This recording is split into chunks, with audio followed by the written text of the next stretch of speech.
Assalamualaikum warahmatullahi wabarakatuh. Selamat pagi menjelang siang, sahabat Kombo dimanapun Anda berada. Saat ini kita bersama Kang Maman, alumni SMA Sabang. Dan mulai dari SD sampai sekolah SMA, Kang Maman ini berada di Sabang. Mungkin dalam beberapa hari yang lalu, tepatnya di malam Sabtu, kita melihat antusias daripada penonton dalam rangka pagelaran seni yang mana terdapat anak-anak mulai dari SD,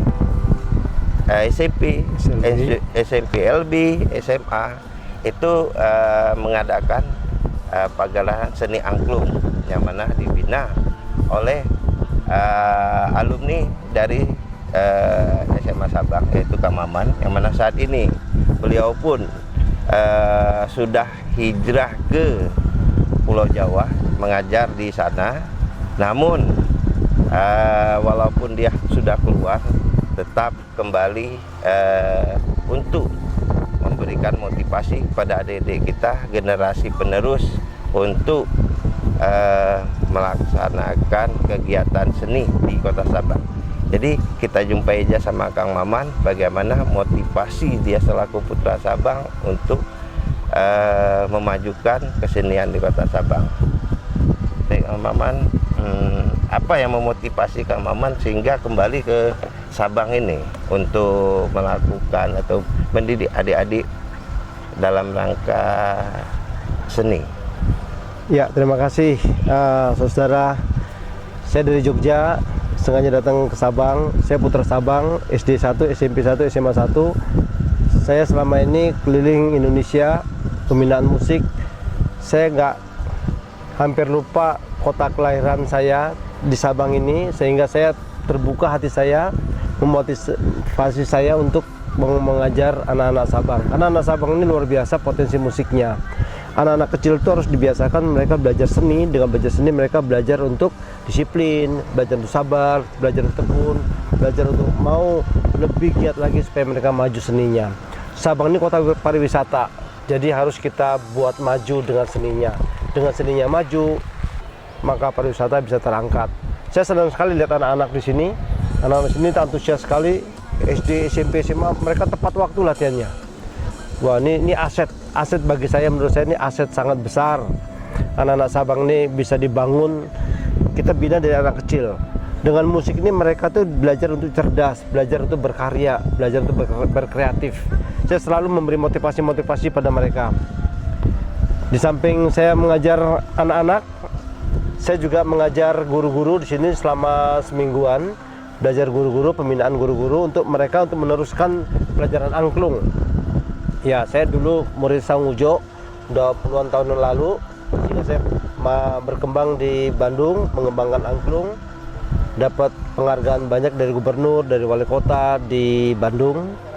Dan saya sekarang hijrah di Jogja, saya bangun hijrah di Jogja, saya bangun musik di Jogja, saya bangun musik di Jawa Tengah.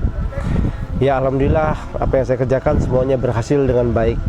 Semua itu didasarkan oleh hati yang tulus dalam kita mengajar. Begitu, Om. Wah, hebat kali Kang Maman nih. Walaupun kita dari Sabang, ujungnya Indonesia, tapi sudah mengelilingi Indonesia. Iya. Udah kemana-mana mengajar. Ya, sudah main berapa kali di depan presiden, menteri, udah sering. Iya, itu merupakan motivasi kepada adik-adik kita bagaimana bisa berkembang walaupun kita di ujung Indonesia ini, tapi bisa kita berkiprah di seluruh Indonesia. Iya, yang penting hatinya tulus dalam kita mengajar, tulus. Begitu, Om. Oke. Ini keinginan Kang Maman terhadap pemerintah. Apa keinginan Kang Maman terhadap pemerintah dalam rangka motivasi adik-adik ini atau masalah pengembangan pariwisata ini sendiri. Ya, saya sering ngobrol sama teman saya, sekarang beliau profesor diisi di Jogja, profesor musik ya, dengan teman-teman para doktor musik semua. Mereka mengatakan beberapa kota itu maju ya, provinsi. Mereka mengambil anak-anak musik dari musik, mereka dikirim ke Papua, pemerintah Manado ngambil, pemerintah Sulawesi ngambil, Kalimantan, semua mereka ngambil, sehingga untuk memajukan daerahnya itu luar biasa. Jadi pemerintah daerah itu, gubernurnya, wali kotanya peduli banget. Mereka mencari orang-orang yang berbobot dari Jogja, kemudian mereka dikontrak selama setahun untuk membangun daerahnya. Ya alhamdulillah maju. Nah di Aceh kalau seandainya Sabang, kalau seandainya pemerintah daerah tuh bisa seperti itu, mengambil orang-orang musik dari mana aja yang memang punya potensi bakatnya luar biasa, kita kontrak beliau selama setahun di sini, majukan putra daerah. Anak-anak itu kalau punya mainannya, pintar musik, mereka nggak cari yang lain, nggak keluyuran-keluyuran gitu. Sayang sekali kok orang-orang kita tuh, anak-anak memang pantainya bagus, wisatanya bagus, tapi sebenarnya itu kalau saya lihat tuh membuat mereka tuh sebenarnya makin ke bawah, bukan makin pinter. Tapi kalau mereka punya mainan, pinter main musik, pinter nyanyi, wah luar biasa. Bisa jadi kota Sabang ini mengeluarkan artis-artis hebat.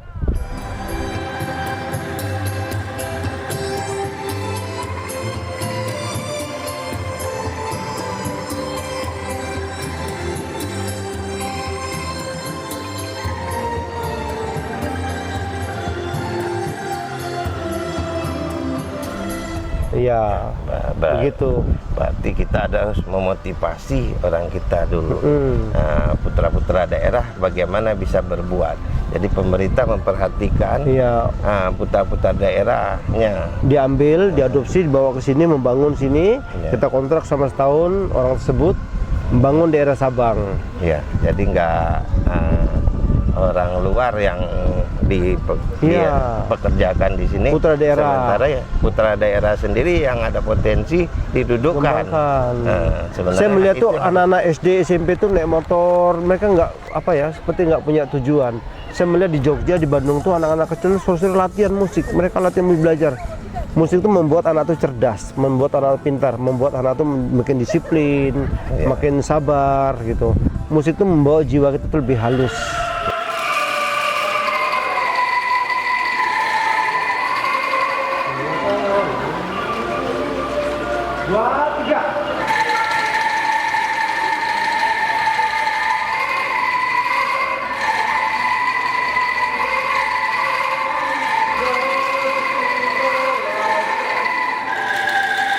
Lebih halus, itu penting sekali musik tuh. Memang kelihatannya sepele ya. Buktinya kemarin angklung antusiasnya luar biasa tuh. Sampai tribun-tribun tuh penuh sekali penonton. Saya sendiri nggak tahu kok banyak orang sana. Saya nggak lihat dari belakang. Saya lihat cuma anak-anak aja fokus ke belakang. Katanya sih penonton penuh sekali, membludak. Belum pernah ada sejarah seperti itu katanya sih. Saya nggak pernah. Sabang Fair juga belum tahu, Sabang Fair baru tahu kemarin itu. Demikian Om. Iya. Jadi itulah, dengan membludaknya itu kan jadi sehingga menjadi pelatihan, udah kayak konser istilahnya ini konser angklung.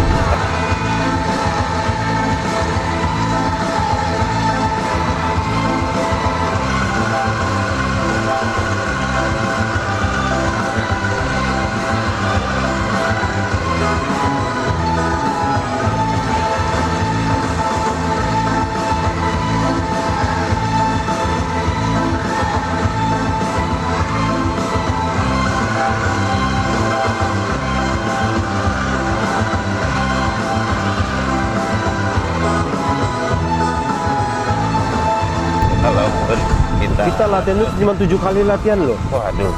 Kita sebenarnya mempersiapkan 15 lagu. Rupanya kata panitia kurangi jadi 11 lagu. 15 lagu kita panjang loh. Ya sekitar 40 menit lah, tapi pikir-pikir kasihan juga anak-anak berdiri terus ya. Tapi dengan 11 lagu mantap, mereka senang sekali. Dan saya menciptakan lagu Pulau Sabang yang Indah dengan persaudaraan 8689. Nah, beliau-beliaunya alumni 89 ini yang luar biasa. Mereka bekerja selama 6 bulan lebih mempersiapkan ini semuanya. Waduh, suka duka, makanya saya ciptakan lagu persaudaraan 89. luar biasa. Dan anak-anak menyanyikan gayanya, gitarnya tuh wah keren banget deh, seneng tuh. Anak-anak tuh gampang diatur, tapi caranya ya kita harus lemah lembut, nggak boleh juga emosional, nggak boleh. Apalagi guru-guru kalau mengajar tuh janganlah kita pakai emosional, sudah nggak kena. Kita belajar tuh pakai psikologi, kayak gitu Om.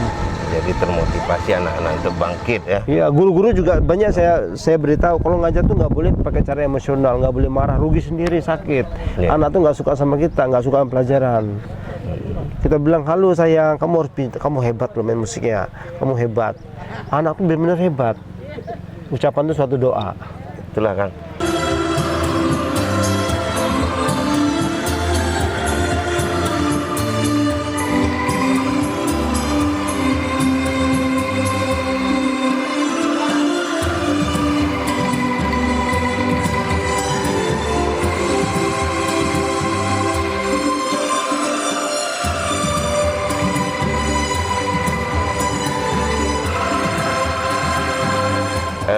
Ini kan kita lihat kan kegiatannya ini kan meriah, kelihatan wah kegiatannya kan. Otomatis itu biayanya gede tuh kan. Besar, tapi karena ini loh persatuan 8689 ini kuat, hubungannya dengan yang lain relasinya baik, semua tuh wah luar biasa, saya kagum dengan biaya kecil banget, minim.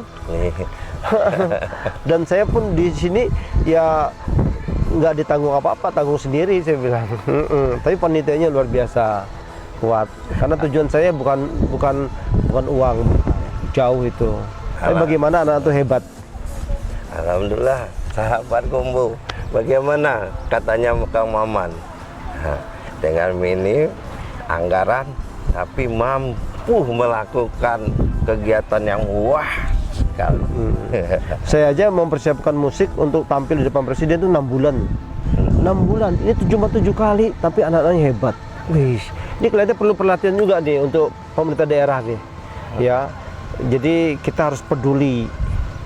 Jadi saya katakan pada anak-anak, pada orang guru-guru juga, kalian tahu nggak siapa tuh orang hebat?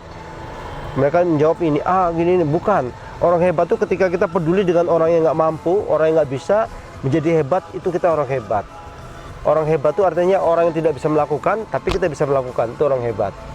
Kuncinya kita rendah hati, jangan sombong lah. Sombong tuh, saya lebih senang orang yang berkarya daripada bergaya. Begitu Om. Iya. Karena saya seniman Om. Ya, menggalinya aja ya. Itu dia, kita gali. Talenta tuh diberi oleh Allah tuh cuma 3%, tapi harus kita gali sampai 90%. Iya. Gali gimana cara? Latihan terus. Berarti memang pemerintah ini perlu perhatian ya, Sangat. terhadap putra-putri Sabang. Di Bandung, Jakarta, di Semarang, Jogja, aku sudah tahu semuanya. Pemerintah daerah, mereka peduli banget. Ada gelanggang, satu gelanggang, di situ ada latihan belajar keyboard, semua gratis, belajar vokal gratis loh. Di Jogja juga ada, di Bandung juga ada gelanggang olahraga. Mereka panggil guru, pemerintah daerah manggil guru, kemudian mereka dilatih, dan pemerintah daerah mereka bayar mereka ke pelatih musik, keyboard. Makanya tidak heran kenapa pemusik musik hebat dari Jawa. Sebenarnya Sabang ini potensinya besar banget, harus digali mereka. Bagaimana cuma hanya 7 hari, tapi bisa 7 kali latihan. Ya, 7 kali pertemuan ya. Tapi bisa mampu membuat kegiatan yang begitu wah. Keren ya. Saya melatih dengan sabar. Saya mengajar tidak dengan emosional, dengan sabar. Halo sayang, kamu ganteng, kamu cantik, kamu hebat loh. Jadi mereka senang sekali kan. Mereka melihat figur gurunya, wah keren banget ini. Mereka betah. Belum waktunya latihan jam 4 udah ngumpul, mereka jam 4 kurang udah ngumpul karena mereka interest. Nah itu perlu digali itu. Ya, intinya kita jangan pedulilah. Kalau kita nggak peduli, kasihan Sabang ini nggak maju-maju. Sedih sekali aku lihat Sabang ini, sangat-sangat sedih. Ya. Karena saya udah main musik keliling tahu lah. Ya. Begitu Om. Berarti kita kepedulian itu yang utama. Baik sesama alumni, lintas alumni terhadap adik-adik maupun pemerintah terhadap warga masyarakat Kota Sabang ini sendiri. Ada istilah gini ya, ada istilah saya baca di medsos, virus yang paling kejam sebenarnya bukan corona loh. Virus yang paling sadis di zaman ini yaitu virus yang tidak ada kepedulian. Ya. Itu mengerikan sekali itu. Jadi kan ini Kang, mungkin ada kawan-kawan yang mungkin bertanya, nanti kita itukan dengan Pikol untuk tanya jawab. Bang Maman, kami mewakili alumni 86 dan 89. Kami menanyakan gimana tanggapan Bang Maman kepada alumni kami dan pesan, kesan, dan harapan Bang Maman dengan kami selaku alumni 86 dan 89 ke depannya seperti apa. Kami mohon bimbingannya. Terima kasih. Ya, kesan dan pesan saya pada alumni 8689 itu sangat kompak. Mereka persaudaraan kompak sekali. Walaupun mereka timnya nggak banyak, panitianya hanya sekitar 10-11 orang, tapi yang lain juga mereka mensupport. Yang kerja cuma sedikit, tapi yang lain mensupport. Saya kan, selama saya di sini, ketika saya sakit, mereka peduli banget. Ketika mak saya kumat, lambungnya biasa makan jam 6, setengah 7, makan jam setengah 10 malam, mereka pijat saya, kasih obat, keren banget, keren. Itu aset 86, 89, jadinya luar biasa. Itu perlu dilestarikan. Ya, kagum sama 86, 89. Demikian, saudara. Alhamdulillah. Saya di Sabang ini bawa musik-musik, lagu-lagu nasional, saya buat musiknya sendiri. Saya berikan kepada guru-guru semuanya. Saya kasih pelatihan guru-guru, sehingga saya ke Jogja, guru-guru sudah mempraktekkan angklung belajar. Karena angklung sudah mendunia. Ya. Dunia. Kita dengan alat musik angklung kita bisa mainkan lagu-lagu Aceh sebanyak-banyaknya, lagu agamis dengan angklung. Alat musiknya angklung, tapi lagu-lagunya lagu-lagu Aceh kita buat. Sama seperti gitar lah. Alat musiknya apa? Gitar. Bisa mainkan lagu-lagu apa aja. Alat musik keyboard bisa aja. Jadi kita harus menerima budaya-budaya luar, kita kolaborasi ya, karena wisatanya yang datangnya bukan dari sini aja kan, dari mancanegara, dari Jawa, dari Sulawesi, dari mana ya. Kalau mau maju seperti itu sebenarnya Kita terbuka. Kalau mau maju kita harus terbuka. Alat musik apa aja boleh, tapi lagu-lagu Aceh keren kan Ya. keren banget itu. Gini Kang, mungkin ini momen yang sudah kita lihat gaungnya dan antusias para penonton itu cukup luar biasa kita lihat kemarin itu kan. Jadi apa kedepannya yang ingin Kang Maman lakukan lagi untuk motivasi sehingga ada kegiatan di Sabang yang bisa kita lakukan untuk mendatangkan para wisatawan lagi, untuk menghidupkan Sabang yang dikatakan kota destinasi wisata. Saya menguasai 7 alat musik, saudara. Itu belum termasuk mencipta lagu, buat orkestra, aransemen. Saya sebenarnya pendidikan saya itu waktu saya kurang di sini, pingin ngajar keyboard, ngajar gitar, itu kerinduan saya. Banyak anak-anak pingin belajar, tapi waktunya saya nggak ada. Karena saya di Jogja udah dipanggil-panggil, dari Bandung udah dipanggil, untuk acara di Jogja juga, di Jawa Tengah saya udah dipanggil semua. Pak, kapan balik? Karena ada acara lagi, main musik saya di sana mengajar gitu. Belum lagi di kampus, saya tinggalin kampus. Ya itu angkatan 89, 86 ini bukan hanya sampai di sini, tapi bisa mengembangkan lagi. Ada potensi apa yang bisa dikerjakan lagi. Ya, jadi kalau namanya alumni itu ya maaf kata, sering ngumpul-ngumpul. Memang baik sih ngumpul-ngumpul, tapi ada sesuatu hal yang bisa diberikan untuk pendidikan anak lah. Pendidikan anak tuh sebenarnya bukan hanya uang aja loh, salah loh. Kalau kita kasih uang, kasihan dia nanti. Ketika kita nggak kasih uang lagi, miskin dia. Tapi kita kasih ilmu, dia keren banget. Saya didik anak saya sejak SD. Kalau kamu nggak latihan piano, kamu repot nanti. Papi nggak punya apa-apa. Papi nggak punya uang. Papi bukan pengusaha. Tapi papi kasih ilmu kamu. Latihan piano dari SD itu, kelas 1 SD. Sehingga SMP dia sudah cari duit. Udah ngajar piano, dia pinter dia. SMP. Itulah satu motivasi dari Kang Maman. Jadi kita ke bawah, janganlah kita memberikan duit, tapi berikanlah dia ilmu. Cara gimana? Dengan ilmu dia akan menghasilkan duit kembali. Jadi itulah sahabat Kumbu. Memberikan ilmu tuh kita bisa panggil orang, yang memang dia berkualitas ya, Ya. udah bisa terlihat, yang bisa membangun, kita bayar dia. Karena kok hanya duit, itu duit bisa disalahgunakan. Hilang, salah gunakan, Iya. nggak baik itu. Jadi ilmu itu penting untuk anak-anak, karena itu aset Sabang, aset Sabang. Ya, kita harus peduli. Jadi orang hebat tuh orang yang bisa melakukan sesuatu yang orang lain tidak bisa, itu orang hebat. Ya. Begitu Om. Dimana kita mampu berbuat, melakukan sesuatu Yang orang tidak bisa, yang orang tidak bisa, kita bisa kita melakukannya. bisa melakukan. Peduli. Kepedulian untuk orang, membangkitkan orang menjadi bisa. Itu dia, catat itu. Itu kata-kata yang lumayan. Jadi ada istilah gini, saya beritahu anak-anak. Anak-anak, kalau kalian malas itu jadi bodoh loh. Udah bodoh, miskin kamu. Nah, kenapa dia bodoh? Karena dia malas. Ya, tidak Bodoh karena dia nggak malas. Terus miskin lagi kan? Gara-garanya apa? Ya ini dampaknya karena tidak pedulian kita. Untuk seorang pendidik, guru dimanapun, ya kita harus peduli. Cara mengajarnya kita nggak perlu dengan marah-marah, tapi dengan kasih sayang. Itu penting, itu pengalaman. Gitu Om. Oke, jadi ini yang terakhir nih Kang Maman. Ya. Jadi kesimpulan apa yang bisa Kang Maman ambil dari rangkaian kegiatan kita dari awal Kang Maman lakukan latihan adik-adik sehingga adik-adik ini bisa nampil di malam peringatan HUT Kota Sabang ke-57. Ya, saya melihat alumni ini sangat kompak, eksis, walaupun ada hal-hal yang kecil-kecil, tapi kita tetap eksis, tetap kuat, tidak menjadi masalah, tidak menjadi perpecahan, tapi kita kuat. Karena panitianya alumni ini sangat kuat, kompak, sehingga inilah berhasil. Kekompakan ini paling penting.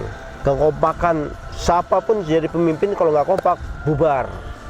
Kita harus kompak. Alumni 86, 89-nya memang kompak sekali. Makanya saya begitu mereka kompak itu saya ciptakan lagu alumni persaudaraan 86 89. Lagunya keren, yang main gitar itu gitu. Gitu Om. Oke. Makasih Kang Ya, Maman. makasih Om. Kapan kita ketemu lagi nggak tahu tahun depan. Iya, Karena saya jadwalnya mudah-mudahan. padat sekali di Jawa. Kak, itulah bincang-bincang kita bersama Kang Maman yang tadi bagaimana kegiatan Kang Maman selaku putra Sabang yang selama ini hijrah ke Jogja mengajar di sana, namun kembali ke Sabang untuk melatih adik-adik mulai dari SD, tingkat SD, SMP, SMP-LB maupun SMA belajar angklung. Nah, walaupun angklung ini bukan kesenian kita di Aceh, namun namanya daerah kita daerah destinasi wisata, itu segala musik sebenarnya harus bisa kita kuasai. Karena wisatawan datangnya dari macam-macam ya. Siapa lagi yang berbuat kalau bukan kita putra Sabang yang berbuat? Mari bersama kita peduli dengan kampung halaman kita, Kota Sabang. Terima kasih sahabat Kumbo dimanapun Anda berada. Sampai berjumpa kembali. Assalamualaikum warahmatullahi wabarakatuh. Waalaikumsalam.